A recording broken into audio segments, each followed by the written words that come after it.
What's up, y'all? It's your boy T Thizzle, just saying hi to the season sizzles. You already know the deal. Once more for the one time. And this time, I'm doing something a little bit out of my typical range of commentaries. This time, I wanted to bring a little news debrief on what's been hitting up in the Midwest, in the US, America. So, recently, there has been a shooting of an young African American male, 18 years old, by the name of Michael Brown. This took place in Ferguson, Missouri. And he was shot by an officer of what ethnicity, I have no idea, but his name was Darren Wilson. And there's kind of two sides to this story. And it's always interesting when you have major cases like this, because a lot of times when especially a young African American male is killed, that stuff is blown out of proportion. Now, sometimes is it necessary that I believe it needs to be blown out of proportion? Sometimes I do believe racial tensions are involved, but not every time can it be attributed to racial tensions. I'm gonna give you all my thoughts and opinions on this towards the end, but for now, I'm gonna just give you all a little debrief about what took place in this incident. So, Michael Brown, a little bio about him. He seems to be a very aspiring man. He grew up in a community where gang violence was, he had the opportunity to take that avenue, decided not to. Decided he wants to stay on the right path. His parents made sure that he got through school. He had a great backbone behind him, pushing him and accelerating him towards the right path, and he decides to go along with that path. He was becoming very successful, just graduated from high school and ready to go to college. Now, on this day, I forgot the exact day, I'm doing this off of memory, so bear with me. He was hanging out with his friend Darren Johnson, if I'm not mistaken, and he decided to rob a store. He didn't end up taking money from the cash register or anything like that. What I don't get is someone who was so much on the right path, why would you just up and decide to steal a $50 pack of cigars when you probably had the money to get it? And if you didn't have $50 for a pack of cigars, you could have got something way cheaper that still would have gave you some sort of feeling. And so the cash register dude tried to stop him. He pushed him into the chip rack and basically walked off. The dude, there was a big height difference between the cash register and Michael Brown. Michael Brown was 6'4". He was up in the 280s, 290s, something like that as far as weight. And the other dude was way shorter, so I don't think he was gonna catch up with him or gonna try to stop him. So he just let him go on. That same day, 10 minutes later, after the robbery, the police officer, if I'm not mistaken, I'm gonna try to get this right, Darren Wilson, by his story, the police officer Darren Wilson, he claims that both Darren Johnson and Michael Brown were walking in the middle of the street and holding back traffic. So he told them to get off of the street.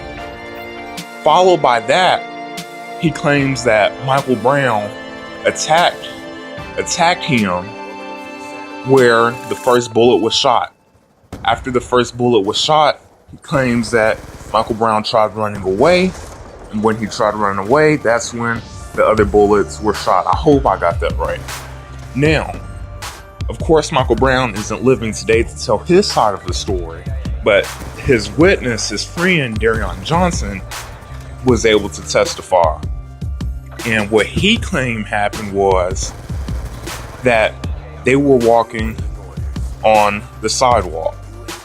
And when they were on the sidewalk, he told them to get off the sidewalk. Now keep in mind, Darren Wilson had no idea that Michael Brown was involved in the robbery.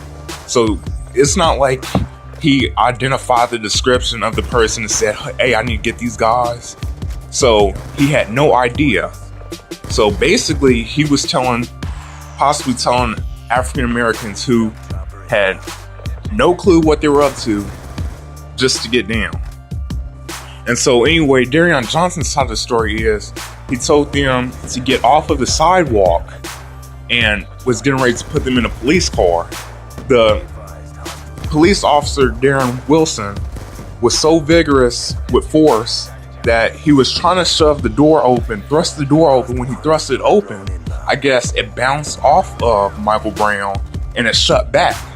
And I guess he saw this as an act of violence, like Michael Brown was resisting, but he really wasn't resisting. It was just that he was threw the door open so fast that it hit him and bounced back. And he probably took it as Michael Brown pushed the door closed and was resisting arrest. And why was he arresting him in the first place? I have no idea if Darren Johnson's side of the story seems to be true. So anyway, the door bounced back, closed, and then Darren Johnson proclaims that after the door thrusted back and closed, Darren Wilson grabbed Michael Brown, put a gun to his head, and said, "I will shoot." Because I'm guessing he thought that he was trying to resist arrest. And Michael Brown said, don't shoot.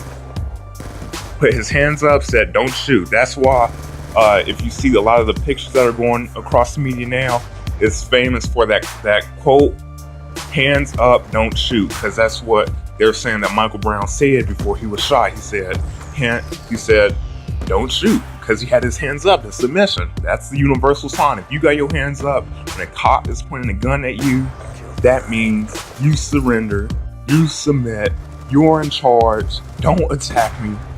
And Darren Johnson proclaims that he shot anyway. Now, if Darren Johnson's side of the story is true, man, Darren Wilson, he is going to have to come up with a marvelous story in order to get away from this one in court. Hopefully things fall in the right favor. Now, personally, me, it's sounding a little bit, I'm gonna stay neutral. I'm gonna stay neutral to it until things unravel more and I get more evidence, so my mind can be more tracked on one side. But to me, the police officer's story, I'm not trying to go in favor of one person or the other, but the police officer's story is just not adding up to me. It just doesn't sound as right to me. So anyway, tell me all what you think about this. I'll probably leave an article in the description so you all can check this out and get all the details that I didn't cover. Hope you all enjoyed this season calm. This was something I wanted to get off. Hopefully things turn out to the point where we can get enough clues to identify who's really telling the truth and who's not. But I don't know. It kind of seems like Michael Brown was pretty innocent in this one. I don't know. But this has been your boy T-Thizzle88. I hope you all enjoyed this season calm, and peace out.